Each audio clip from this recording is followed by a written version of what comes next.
Forum is a nonpartisan organization that hosts talks, debates, and panels for the Berkeley campus and community. Everything that you'll see here tonight is entirely student-run, which includes things like event photography, videography, and student moderating. And we're all incredibly happy to have you all here for the second event in our fall 2019 lineup. And today, we're really happy to be hosting Gene Luen Yang. Mr. Yang is a cartoonist and a creative writing teacher. In 2006, he published American-Born Chinese, which is now regularly used in English classrooms across the country to teach students about stereotypes.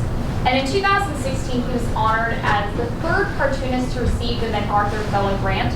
And in 2016, he was also designated by the US Library of Congress as an ambassador for young people's literature.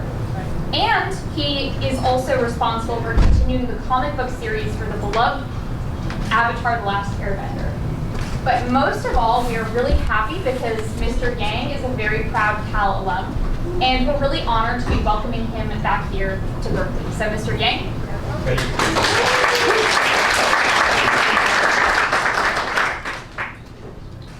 Good evening, everyone. Is this working? This is working. Great. Good evening, everyone. Thank you all so much for coming out here. I know what it's like to be a student at Berkeley. I know you all have a lot of studying to do. I appreciate you all putting a pause on that to be here. As was said, I am a Cal grad. I graduated in 1995, a long time ago, with a degree in computer science and a minor in creative writing. Despite what my immigrant parents told me, I have found my creative writing minor more useful to me in life than my computer science major. And that is because I am a cartoonist. This is how I make a living. I write and draw comic books and graphic novels. I've been doing this for over 20 years now. Here are some of the books that I've worked on during those past 20 years. Now, just recently I finished 2 books for 2 different publishers. And I have to tell you, out of all of the projects that I've ever done in my entire life, these are the 2 that I am most nervous about. Neither of them have been released yet. So I'm going to spend most of my time with you today talking about that second project, but I do want to mention the first. Dragon Hoops is my first non-fiction graphic novel. For the 2014-2015 basketball season, I followed a high school basketball team out of Oakland, California. The 2 stars of the team are these 2 kids right here. You recognize these 2 kids? Yes. So one of them is Ivan Rabb, former Cal star, former Cal basketball star, who now plays for the Memphis Grizzlies, and that is Paris Austin, who is a current Cal basketball star. It sounds like you all need to watch a little bit more basketball. They're best friends, they're stars on the team, they're seniors. At the time, this is what they look like in high school. Here's how they look in the book. First, second books will be releasing Dragon Hoops just in time for March Madness of next year. The second project that I finished recently is titled Superman Smashes the Klan. DC Comics will be putting out the very first volume. It'll be a 3-volume series. The first volume comes out in less than a month on October 16th. Now, this is not the very first Superman project that I've done for DC. I actually did a 10-issue run on their monthly Superman comic, and I also created for them a brand new character in the DC universe, a guy named Kenan Kong, who is a Chinese Superman. He's a 17-year-old kid living in Shanghai. I did 24 issues about his adventures. And then after I finished, DC and I started talking about what I might do next for them. So Superman Smashes the Klan is my third project for them. And it really is a retelling of this old story from the Superman mythos. It's a story that dates back to 1946. Back then in the 1940s, Superman had the most popular radio show in America. And in 1946, they ran the storyline called The Clan of the Fiery Cross. The plot goes something like this. A Chinese American family moves into Metropolis. A group of hooded racists get really worked up about it, and Superman leaps in to save the day. So when I first read about the Clan of the Fiery Cross storyline, I was kind of shocked. I was surprised, especially by the fact that at the center of the action, at the center of all of this trouble, was this Chinese American family. I have been reading Superman comics for a really long time. This right here is the very first comic book of my collection. DC Comics presents number 57, starring Superman and the Atomic Knights. I've read Superman comics for years, and I can't really remember any characters who look like me, any Chinese American characters. So I was kind of surprised there's this story from way back in the 1940s that had Chinese characters in it. Now I have to tell you, even though my very first comic was a Superman comic, I very quickly became a Marvel fan. I spent most of my childhood as a Marvel fan. To me, when I was a kid, I just thought DC had kind of like this dorky aura around it, right? I was not a big Superman fan when I was a kid. I thought he was like this big flying Boy Scout who was always looking for good deeds to do. And really the entire universe just kind of felt dorky to me. I remember learning that in the DC universe, there was this character named Aqualad, and I just thought, oh my gosh. Like, Aqua by itself is dumb, right? But when you add the word lad to it, that is just not a name that is worthy of a superhero. But these days, I am a big DC Universe fan, in part because they help me feed my family. So, back to Superman. This Clan of the Fiery Cross storyline, Superman defends a Chinese American family. After I got over the shock of finding a character who looked like me in a Superman story dating back to the 1940s, I began to wonder, why did that radio show's writer room choose to make that family Chinese American? It seemed like a non-obvious choice. Now obviously the KKK does not like Chinese Americans, do not like Asian Americans, but it also, like, I knew nothing about the historical tensions between Asian Americans and the Klan. So I felt like in order to do this book properly, I had to look into it, and here's what I learned. So I learned some stuff that was kind of a review of what I learned in high school history, and some stuff that was brand new to me. So here's what I learned. Civil War ends in 1865. This right here is a photo of an African-American Union soldier and his family taken during the war. Civil War ends, and in that same year, a group of men get together in Tennessee and they found the Ku Klux Klan. They didn't create like these funny masks that they wear. The Klan was founded to uphold white supremacy. These men were kind of freaked out that these newly freed African Americans would demand equal rights and threaten the idea of white supremacy. All of this stuff I kind of knew, right? They go on a campaign of terror, they lynch, they burn down churches, they murder African Americans and their white allies. They also push for the passage of Jim Crow laws that will ensure that African Americans remain second-class citizens. This happens all across the South. So here's what I didn't know. At the time, newspapers started writing about the Klan's activities. And white supremacists right here in America, in California, read these articles and they felt inspired. Now back then in the 1800s, there were not a lot of Chinese Americans who lived in California. I'm sorry, there were not a lot of African Americans who lived in California, but there were plenty of Chinese immigrants. At the end of the Civil War, 1/10 of California's population was actually made up of Chinese immigrants. And these white supremacists in California, they were kind of freaked out. They're like, if African Americans start demanding equal rights in the South, what if the Chinese immigrants around us start doing the same thing?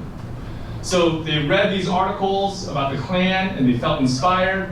In 1868, a missive appears in in the San Francisco Bay Area, calling the Klan to action, calling for a Californian Ku Klux Klan to organize. And that's exactly what they did. So they do the same thing. They steal the uniforms from the Klan of the South, and then they use the same campaign of terrorism. They run up and down the West Coast, they burn down churches, they lynch, they murder Chinese immigrants and their white allies. So at the close of the 1800s, the Jim Crow laws have taken hold in the South, and then here in the West, racist politicians actually come up with this really novel way of dealing with Chinese immigrants. They realized that the federal government at this point, with passage of the 13th, 14th, and 15th Amendments, have become virulently anti-slavery.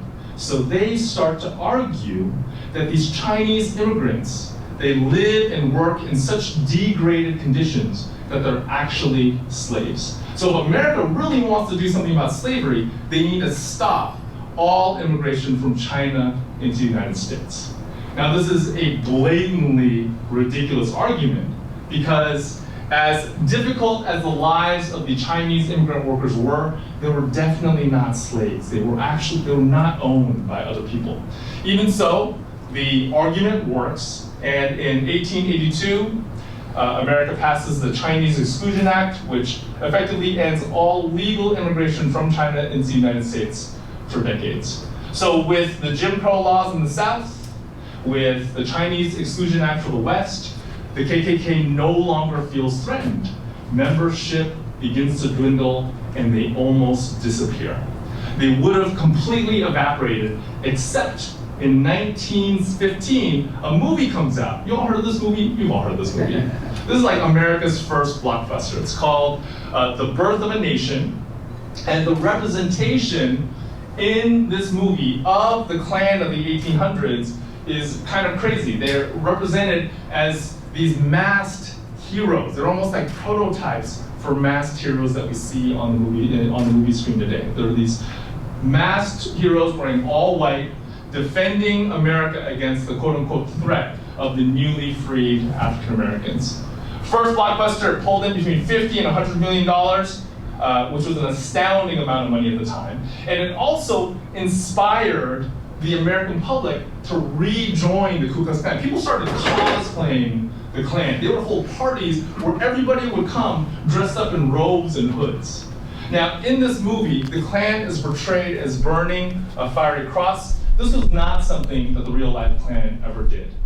But after this, inspired by a representation in a movie, the Klan starts to do this. This actually marks a brand new era of the Klan, the second era of the Klan, and it was way more popular now than it was in the 1800s. The Klan, the second era of the Klan, they were really a for-profit organization. They wanted to push into communities in the north of the country, and they realized that in order to do that, they couldn't just hate African Americans and Chinese immigrants, because they wanted to push into communities that had no African Americans and had no Chinese immigrants. So the way they dealt with this was they expanded their circle of hate. The second era of the Klan, they didn't just hate African Americans and Chinese immigrants. They hated all Asians, including Japanese and Filipinos. They hated Middle Easterners. They hated Mexicans. They hated Jews, and they hated Catholics, who were mostly from Eastern and Southern Europe. And it totally worked. The strategy totally worked. At their height in the 1920s, the second era of the Klan counted millions of Jews paying members, and the leadership of the Klan was filthy rich. So let's fast forward again to 1938. Superman debuts in the pages of Action Comics #1. If you go back home and you dig around in your basement and you're able to find a copy of this, you'll be able to sell it and buy like half a house in California. That is how much this thing is worth.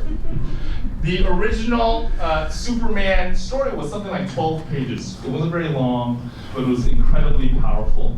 Superman is one of those few characters that is popular enough and powerful enough to inspire his own genre, his own category of story. Before Superman, there weren't really any superheroes. He was the very first one. He was created by these two guys, Jerry Siegel and Joe Shuster. They were both the children of Jewish immigrants from Europe. Now, I don't know if Siegel and Shuster meant to do this, but they definitely put a piece of their own experience as Jewish Americans into the story that they're telling. I'll give you just one example of what this is like. The central reality, the central dynamic of Superman's life is that he has to navigate between these two different identities. He has to navigate between two different cultures. Now, most of the time on the streets of Metropolis, when most people see him, they think he is a quote-unquote average American. But deep down inside, he knows he's not. Deep down inside, he knows he's an alien, he knows he's a foreigner, and he knows he's an immigrant. And just to get through his day, he has to hide the central fact about himself from the people who are around him. This idea of navigating between two cultures, of hiding who you truly are, this was a daily reality for Siegel and Shuster and all of their Jewish friends and family, both here in the United States and especially in Europe. Now remember, just as Superman was getting started in the late 1930s, so was World War II.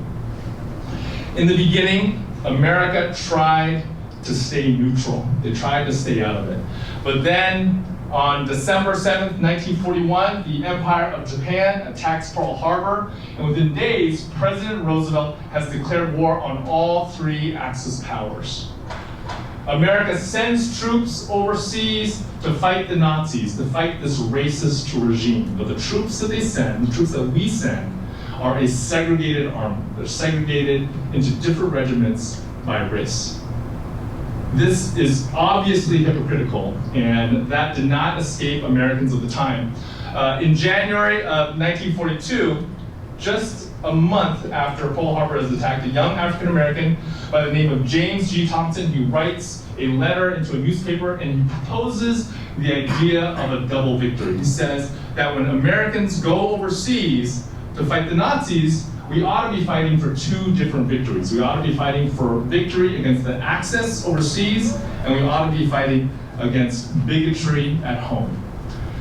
Troops, African-American troops, troops of color in general really are really inspired by this idea of the double victory. So they enlist in droves, in much higher numbers than for World War I. Pearl Harbor does this really weird thing for Chinese Americans.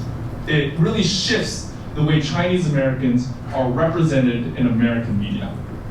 This right here is DC Comics, Detective Comics #1. The company that I work for now, DC Comics, the D and the C, you ever wonder what that stands for? If you're a comic book nerd, you already know. But the D and the C, what they actually stand for is Detective Comics. So the name of the company is kind of dumb. It's Detective Comics. It doesn't really make sense. The reason why they did that is because this is arguably their most important monthly series. It has been published continuously since 1937, every month. And it is also the debut space for Batman. Batman shows up in Detective Comics #27. Now, for Detective Comics #1, this is possibly the way the company presented itself. This is the birth of DC Comics, the company, okay? And this is an image of a character named Gene Luen, who is what we would now refer to as a yellow peril villain. And he really typifies how Chinese Americans and Chinese were represented in American media before World War II. So we were portrayed as sneaky, as threatening, and as genetically criminal. Then Pearl Harbor gets attacked, and America realizes that our greatest ally against the Empire of Japan is China. And almost overnight, the representation of Chinese and Chinese Americans in American media shifts. We experience a representation shift. All these old stereotypes, these pre-war stereotypes that used to be focused on the Chinese, get refocused on the Japanese. So Time magazine, about a week after Pearl Harbor, they actually published an entire issue all about that attack. And for that cover, they used a drawing of Admiral Yamamoto, who is the mastermind behind the attack. They could have used the photo, but they chose not to. They chose to use a drawing. And I gotta tell you, looking at this drawing, it kind of looks like the artist had a copy of Detective Comics next to him and was just pulling inspiration from it, right? In this same issue, there's an article called How to Tell Our Friends from the Japs. This is an article about how to tell, just by looking at somebody, whether they're Chinese or Japanese. Now, just to give you a pro tip, there's no reliable way, okay? There's no reliable way. But it shows just what a drastic shift in representation Chinese Americans went through. We went from being Gene Luen, from being yellow peril, to being friends, right?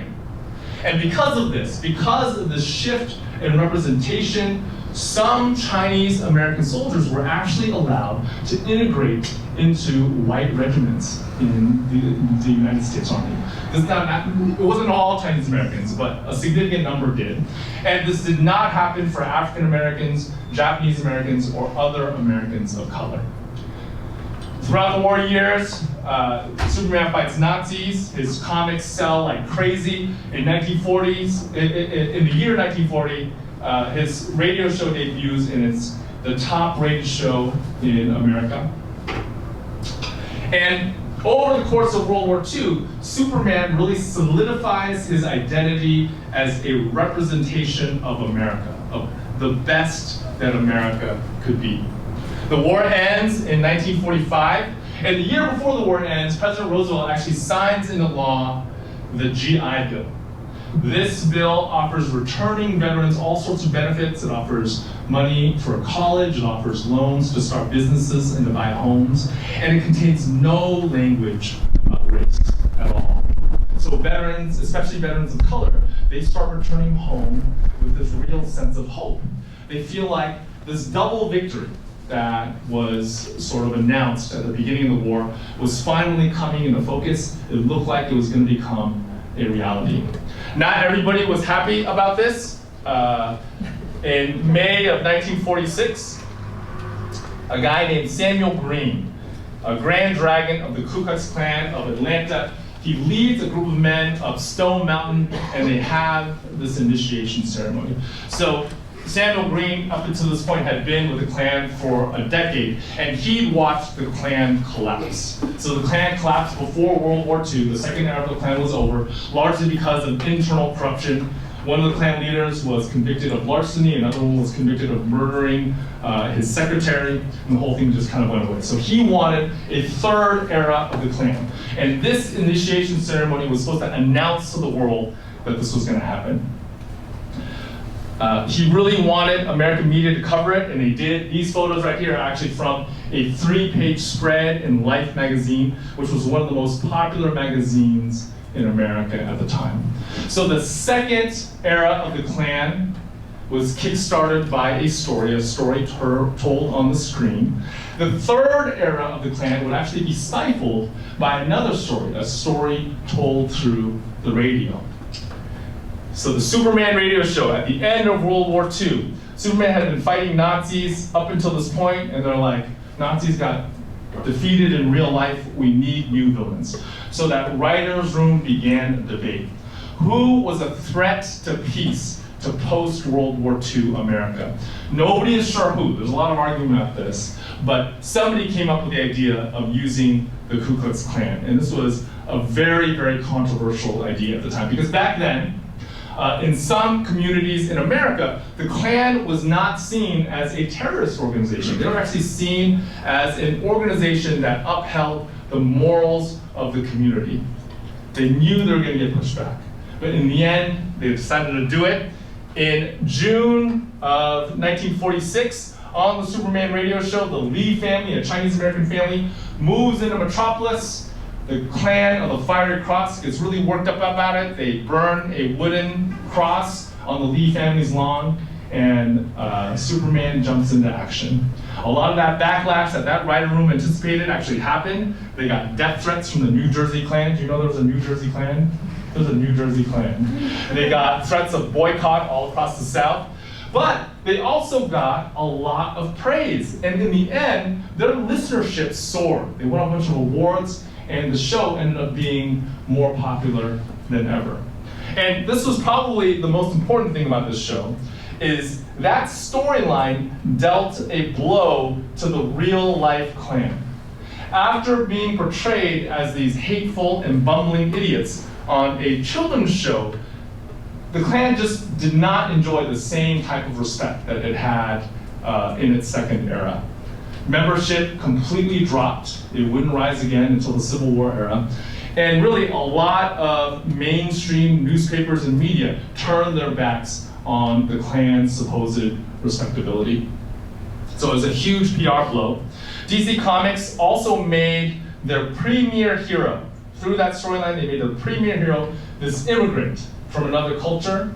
They made him a symbol not just of America, but of the multicultural America of the future. After World War II, Chinese American veterans did what the Lee family did in that storyline. And I think this is one of the reasons why that writer's room chose to make that family Chinese American. Because Chinese American families were actually doing this. So many Chinese Americans began moving out of Chinatowns and into white suburbs by taking advantage of the GI Bill. This was not an easy move. Once they got there, they often were faced with death threats. They had garbage thrown on their lawns. Many Chinese American families chose to move in the middle of the night just to avoid the trouble. But in the end, they were still much more lucky than other veterans of color because they were actually able to make that move. Many veterans of color were not able to do the same thing. In the South, the federal government handed over the administration of the GI Bill to these racist local officials. At the time, most African American veterans lived in the South. And because of this, most of them were denied the home loans that they had actually earned with their blood. So they were not able to make that same move that the Chinese American veterans had made. All because of a shift in representation.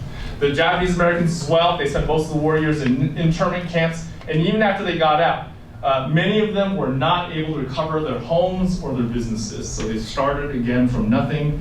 I haven't done as much homework on this part, but I think that Japanese Americans struggled until they had their own shift in representation. I believe that happened around the time that the communists took over China. And America began to realize that Japan was America's greatest ally against communist China.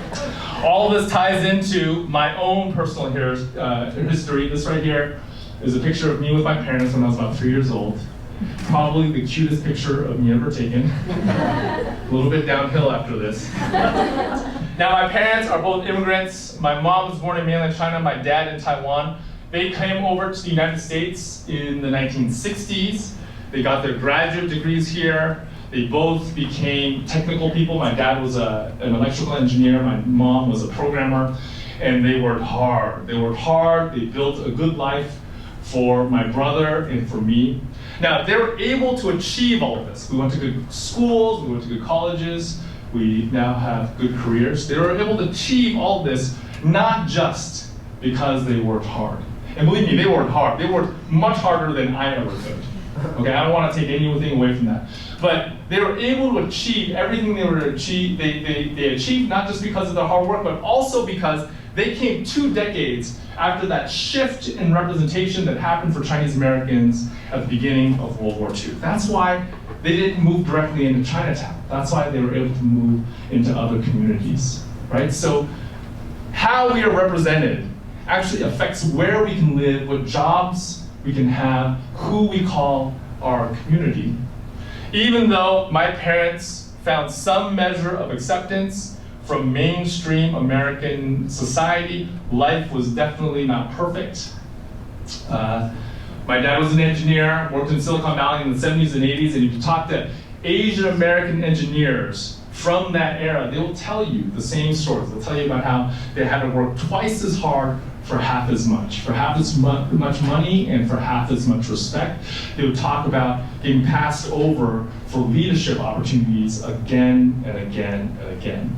Now I gotta tell you, as a comic book fan, when I listen to these stories from engineers from the 70s and 80s, it's just really familiar to me. It was very obvious to me that they were all sidekicked. That's basically what happened to Chinese. And I think this was kind of a consequence of being able to move into those white suburbs in the 1940s. I believe that, I haven't done a ton of homework on this yet, so this is just a theory, but I think that the emasculation of the Asian American male really began in earnest after Chinese families started moving into white suburbs after World War II, right? Because it's fine for you to have a Chinese American family as neighbors as long as your daughter and their son don't run off together. And the best way to ensure that that doesn't happen is to make sure that Chinese son is never the hero and always the sidekick. All of this informs the story that I'm trying to tell in Superman Smashes the Klan. We've really kept the bones of that original radio show storyline. The one big change we did, though, was we recentered the story on that Chinese American family. So that family is made up of a father, a mother, a son, and a daughter. Only the father and the son have speaking parts. The mother and the daughter are only mentioned in a throwaway line of dialogue. what we've done is we've made that daughter our central character. So Roberta Lee, the young woman who is part of that Chinese American family, is our protagonist. On the radio show, Clark Kent says this to Jimmy Olsen. He says, "The clan of the Fiery Cross is made up of intolerant bigots. They don't judge a man in the decent American way by his own qualities. They judge him by what church he goes to and by the color of his skin." As any history major can tell you, the violence that we've seen in this country from the Civil War era till civil rights era until now, a lot of that is actually rooted in this double victory that was left incomplete at the end of World War II. Pointing our way to a brighter future, and we refused to follow him all the way. Let me end with this. Representation matters because how we are portrayed in the stories of our culture affect our actual real lives. How we are represented in our stories can affect where we live, it can affect what kind of jobs we can have, it can affect who we call our community. Stories can mean the difference between life and death, not just for an individual, but actually for a culture. So let's tell better stories, and let's be open to listening to the stories of others, because stories matter. Thank you.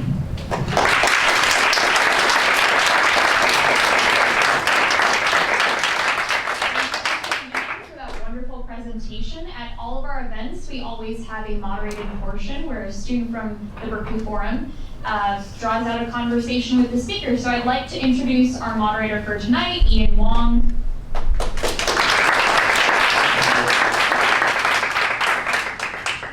Thanks for coming.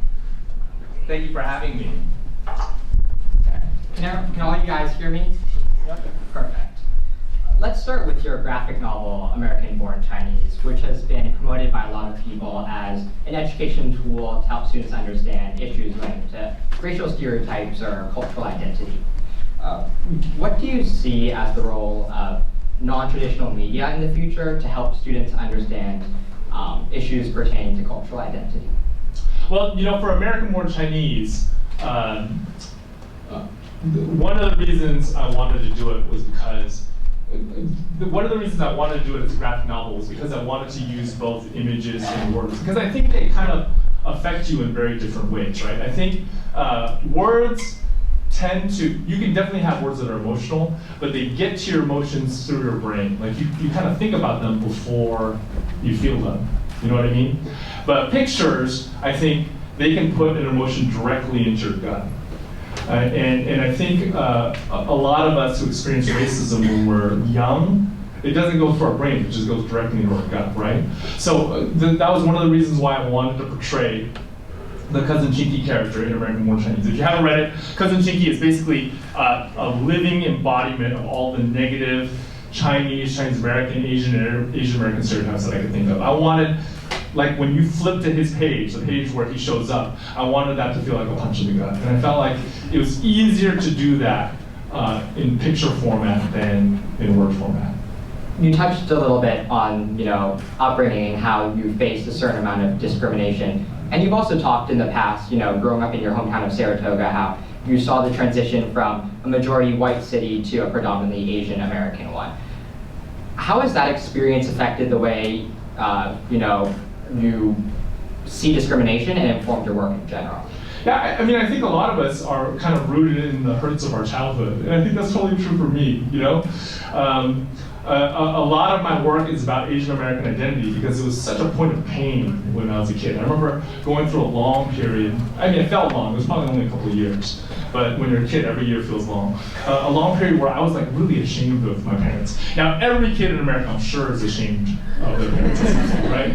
But I think when culture is involved, there is an extra little oomph. Like, I wasn't just ashamed of my parents as human beings, I was actually ashamed of them as Chinese people. I was ashamed of the culture from which they came, and I was ashamed of the physical traits and the cultural traits that I inherited from them. So the shame that I had for my parents really translated into kind of like a self-hatred. And it just took me a long time to work that out. A lot of that did come from experiences of explicit racism. And it also came from, I think, just like I also think that like not seeing yourself represented in the stories that surround you does a number on you. You know, you start accepting the fact that people like you ought to be invisible. Can you walk us through, you know, how you reconciled your identity and your parents' heritage with who you are and feeling comfortable, like as a Chinese American? I mean, I think coming here had a lot to do with it. Like I came in the 90s, there was a lot of talk about representation and about identity here. And that was the very first time I started calling myself Asian American. Before that, honest to God, I called myself Oriental. Okay? And that's when I really started thinking about it. I think that's when I started thinking carefully about my feelings towards my parents and towards the two cultures that I found myself in. And I started thinking about the tension between Chinese and American culture. Besides focusing only on Chinese or American culture, you do a lot of work introducing readers to underrepresented groups in the tech industry. So for example, you're currently working on a project called Secret Coders, where you focus on underrepresented populations in tech, such as a young girl and a young African-American boy. What role do you see your graphic novels having in informing the conversation around STEM in the classroom? Well, as a computer science major, I ended up teaching computer science at Bishop O'Dowd High School in Oakland, California. You all have heard of Bishop O'Dowd, right? You've heard of them, okay. So I was there for 17 years, and even though I was a professional programmer for 2 years, but even though I wasn't in the tech industry for very long, I still really like coding. I do like coding. I think of it as kind of like an art, and I think there is some overlap between writing comics and writing code. Like in both cases, you're taking abstract concepts and you're breaking them up into concrete pieces. You're trying to put things in sequence, you know? So I think that regardless of what you want to do in life, coding is useful because it trains your brain to think a certain way. And that was one of the impetuses behind Secret Coders. I wanted to find an easier way of introducing coding concepts to younger kids. So there's 6 volumes in the series. The main characters are a biracial girl and a young African-American boy. The African-American boy, by the way, you guys are gonna know this because none of you watch basketball. Or I should say few of you watch basketball, just from seeing how many of you recognize Ivan Rabb. But do y'all know who Chris Bosh is? Yes. You know who Chris Bosh is? Oh, okay, yeah, he was on the Miami Heat. He won 2 championship rings. He's retired now, but when he was playing, he was like one of the best basketball players walking the planet. He's also a nerd. People don't realize this, but he's like a straight up nerd. Like he was part of his high school. He wasn't just on the varsity basketball team. He was also in the National Honor Society and in the math club. And he loves coding. He like does it for fun. So the African American kid in my book is sort of inspired by Chris Bosh. Let's pivot back to your speech and your work in DC Comics. You talked about how Superman was created with this secret identity. So on one side he was a normal American, on the other side, you know, he was Superman. How do you work within this framework with your new series where you have a Chinese character? Is there a way you reconcile having this person as a Chinese normal commoner and on the other side Superman, and how do you reconcile that? Yeah, I really think that the Superman in particular and the superhero genre as a whole is rooted in the Jewish American experience. Most of our most popular superheroes today were created by these kids of Jewish immigrants from Europe, you know? And I think a lot of the Jewish American experience, especially back then, was about being able to pass and sometimes choosing not to. That choice is not available for other minorities, right? Like, we're just not gonna do a pass. Chinese folk, we're not, right? No matter how good prosthetics get, it's just not gonna happen. So for the Chinese Superman, I didn't feel like I could rely on that. And that's why in the second issue of that series, I actually have him just announce to the whole world what his secret identity is. And then his boss gets really mad at him. Because I just feel like that couldn't be the central dynamic, right? He doesn't hide the same way a Jewish American could hide in the 1940s. But what I wanted to center that on instead was this archetypical story that I think shows up in a lot of Asian literature. So I think American superhero stories are often about like maybe a pursuit of justice or the human body human potential as an instrument for justice. I wanted the new Superman story to be more about an individual seeking enlightenment, you know? And so I kind of modeled it after the Journey to the West. I don't know if you can tell. I make really oblique references to Monkey King in the book, but that's more what it's about. How, if at all, then, did you navigate the potential challenges that arose from writing a story arc which was so different from the conventional DC Universe story arcs that we typically see? You know, even though I got full license to create the character that I wanted, it was not my idea to do a Chinese Superman. They actually called me up and asked me, "Okay, do you want to do this?" And I was like, "That sounds terrible. I want nothing to do with this." And I was freaked out because they didn't want a Chinese American Superman. I felt equipped to write that. But I did not feel equipped to write a Chinese, like living in China Superman, because I'd never lived in China. And I grew up in this household. You know, my mom left mainly in China, my mom's family left mainly in China, just as the Communist Party was coming into power. So I grew up with some really intense views about China. It did not occur to me until I was an adult that things are more nuanced there than I was led to believe when I was a kid. So I was kind of freaked out about it, you know? But in the end, it was a lot of fun. I felt like I got to learn a lot about Chinese culture and Chinese history, and it was kind of like DC Comics was giving me my own little corner of the universe, and I could kind of just do whatever I wanted. In your speech, you were talking about how the popularity of a lot of comic books stems from the sense of nostalgia. So, for example, a superhero, you know, the earliest issue, people want to see that kind of stuff. As the artist behind New Superman, a comic book about a Chinese superhero, what, if any, are the challenges creating a new character in this fresh context of China? Yeah. So I do want to clarify. I'm only the writer. I didn't actually draw that one. I do draw some of the other books, but I cannot draw well enough to draw for DC Comics. So the art is done by a bunch of different folks. Victor Bogdanovic and Billy Tan and Brent Peoples. They did most of the issues, and they're all fantastic. They're amazing. I think the challenge for me, like early on, I had to accept. If a person living in China, if a Chinese person living in China reads this book, it's going to feel very American to them.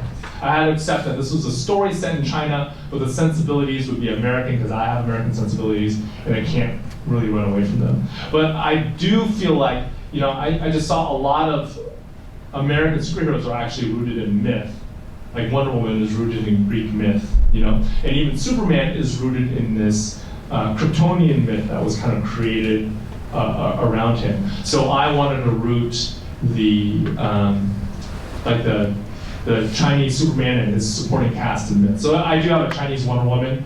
She's actually a snake, and she is a character from an old Chinese myth. There's also a Chinese Superman, a Chinese Batman, who I argued intensely to make chubby. I wanted him to be a chubby Chinese Batman because I wanted to take advantage of that kung fu movie trope. You know this, right? You know, like when you watch a kung fu movie and like a chubby dude comes up on the screen, everybody laughs at him, but in the next scene he's just like kicking everybody's butt. You know, the whole thing is supposed to be like, do not judge a book by its cover, which is something a very Asian thing.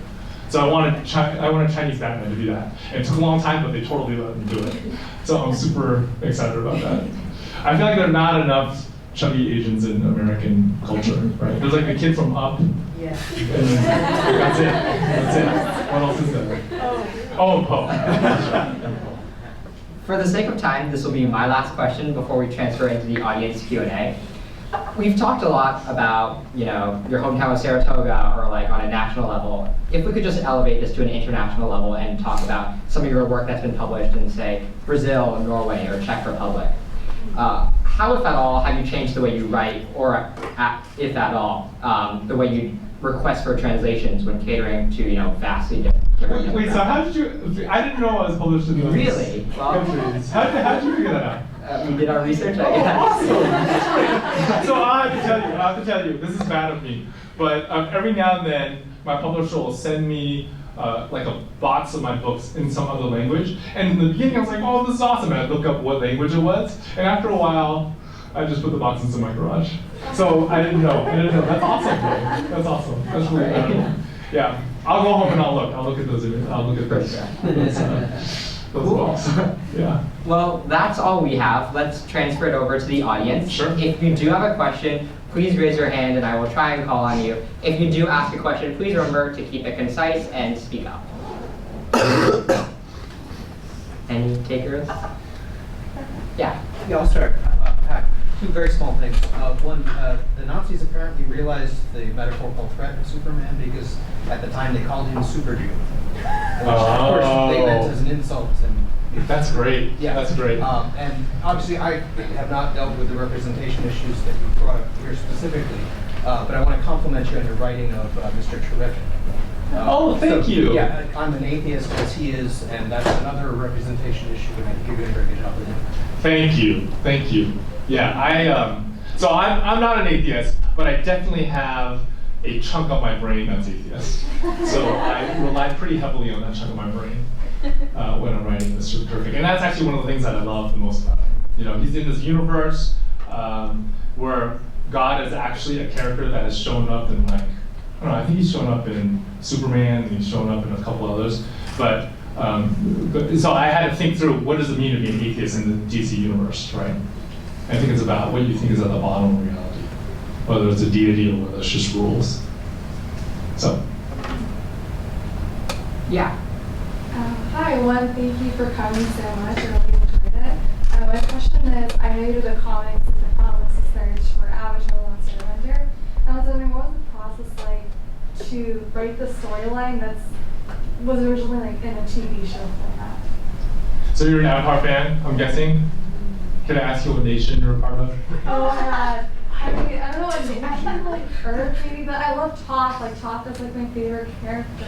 Yeah, Toph is awesome. Toph is amazing. My favorite character when I was watching the show was Zuko, but after I started writing, it was totally Toph.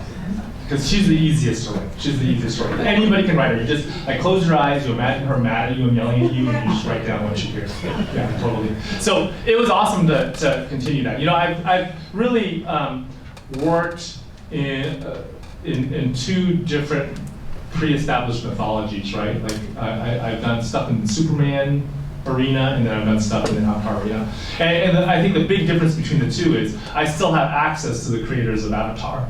So Mike and Brian, the two creators of Avatar, we actually got on the phone at the beginning of each one of those books, and we would have a conversation. And I could really rely on them to try to make sure I kept the voice of the show, and that was great. The other thing that was a lot of fun about that was we got to answer some of the open questions that were left by the show, like what happened to Zuko's mom, and what happened to Toph's parents, all that kind of stuff we got to address, which was really cool.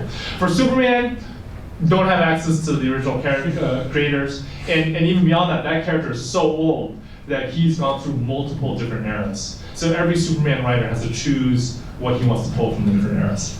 With Avatar, I felt like it was a little bit easier. Yeah. Hi, thank you for coming. So you talked about in the Chinese Superman novel, talking about a specific character playing into certain stereotypes that you thought of, and Enoch from Secret Coders being like a basketball player. So I guess my question is phrasing around, how do you walk that thin line of like portraying characters with stereotypes and possibly having the readers believe them? Yeah, I've thought about this pretty carefully. So, because like if you think about the stereotypes in our culture, does it mean that you can never write like an Asian American math nerd or an African American basketball player, right? Like, what does it mean for you to acknowledge that stereotypes are stereotypes? And ultimately, I think the way you have to handle it is you have to write through the stereotype. So, for instance, if you write an Asian American math nerd, that can't be the only thing about him. He can't be defined by that. He has to be a three-dimensional human being, or she, with understandable human faults and human desires and human flaws.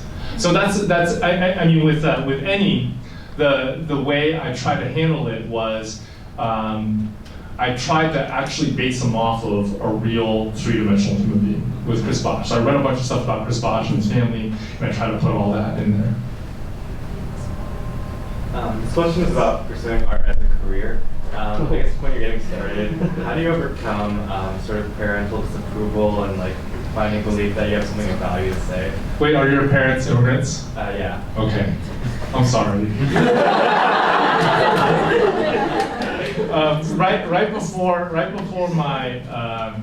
Right before I came here, actually, my immigrant dad sat me down and he was like, if you major in something practical, by that he meant doctor, lawyer, or engineer, he said, if you major in something practical, you can do whatever you want with your life and I won't say anything. You know, so I did. I majored in computer science, and after I graduated, I worked as a programmer for 2 years, and true to his word, he didn't say anything. And then I quit my programming job. I started making comics, and I started teaching high school. You know, I taught, my first year salary was $26,000 a year. That's what I began at. And true to his word, he didn't say anything, but every few months he would send me this little envelope. This envelope wouldn't have a letter from him, it'd just be like newspaper clippings. It'd be like, want ads from Apple Computer, you know, or like articles comparing programmer salaries to teacher salaries. And that finally stopped after American Born Chinese came out. It took a long time, it was like 10 years of these little envelopes, you know? So all that is to say, I don't know if you're ever gonna get your parents' approval, to be honest, you know? Like, if you can negotiate a truce, I think that's like, I mean, that was the best case scenario for my life. And ultimately, I think this is true for anybody who wants to pursue something creative. You gotta think about it hard. It's a really hard road. Like if you look at anybody who does anything creative, like cartoonists or musicians or actors or writers, we're all like neurotic in some way. You know, a lot of art, I think, is based on like neuroticism. So if there's anything else you could do for your living that would satisfy you, you should do that. But if you're like an actual creative person and you think, man, if I die and I don't do this, I have to do it, you just gotta do it. What I believe is you gotta structure your life so that you can eat and you can also pursue your creativity. So you gotta be able to do both. I'd say find a day job in the beginning and do your art on the side. And as your art begins to build, you'll slowly be able to shift your percentages over. Yeah, don't worry about your parents. Just come up with the truth and just go. Is that what you tell your son when he says he's gonna be an artist? Yeah, my son, I tell him that. I totally tell him that. I say like, I have a 15-year-old son, he draws, and when he started drawing when he was 2, I was like, oh God. I know how hard it is to be an artist, you know what I mean? Yeah. So now I tell him that too. I say, I want you to double major, do one that's practical, and do one that's not practical at all. Okay, and then when you get into the world, you have a job and you also have a side hustle. That's what I tell them. I think we have time for one last question. Yes, no, maybe? Yeah. So, first of all, thank you for coming. And so a lot of people have talked about the cultural significance of Avatar: The Last Airbender and the way it addresses a lot of like interactions between different like East Asian cultures and kind of the underlying metaphors behind a lot of the storylines. So for you, what was the cultural significance of continuing that story and then passing it along to another set of artists as well? Well, first, the way I got that job had to do with culture. I was a fan of the show. I watched it on DVD, and then they announced that they were going to do this live action adaptation, and I was really excited about it. You know, I was like, oh man, we're finally going to get to see Appa as like the CG construction. It's going to be amazing. And then they announced the casting. They announced the casting. When they announced the casting, they announced that all the major heroic roles were going to go to white actors. Now, if you look at the show Bible, it says explicitly that it draws from Asian and Inuit cultures. And it even says in that show Bible that no characters can have blonde hair or red hair. Everybody has to have either black or brown hair. You know, they have to look Inuit or they have to look Asian. So for them to give those roles to white actors, I just thought it was another case of yellowface, of this old Hollywood tradition of taking roles that would most logically go to Asian American actors and giving them to white actors instead. So I did this web comic about how I was boycotting the movie, how I was never going to see it, and to this day I've never seen it. Although I've heard that casting is not its biggest issue, right?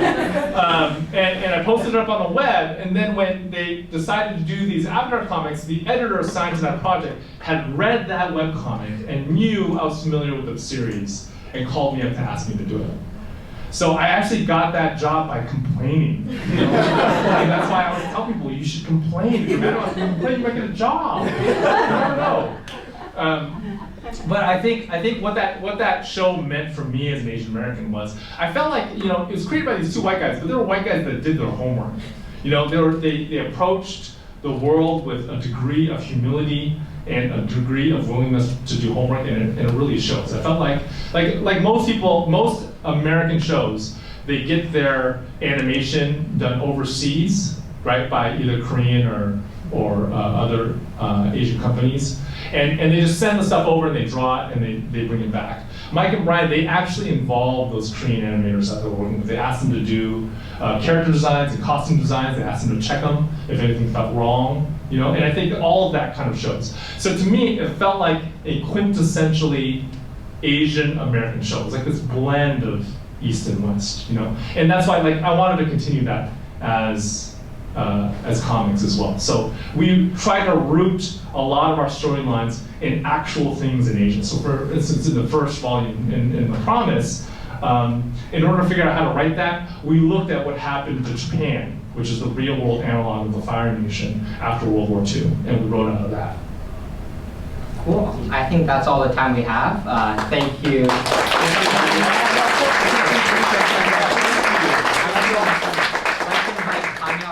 To come up and say a few words. Thank you so much, Mr. Yang and Ian, for putting on a great conversation. I think we all really enjoyed that. And also thank you to all the audience members for your wonderful questions.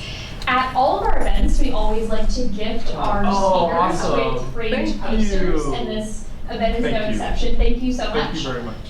In terms of the other events that we'll be bringing this fall, we will have Travis Rosbach, who is the founder of Hydro Flask, next Tuesday, and Alexandra Waterbury, a ballerina and social activist, on Thursday. And you can find more information about our full lineup at theberkeleyforum.org, and you can check out our Facebook page for more information. I look forward to seeing you all at future events. Thank you.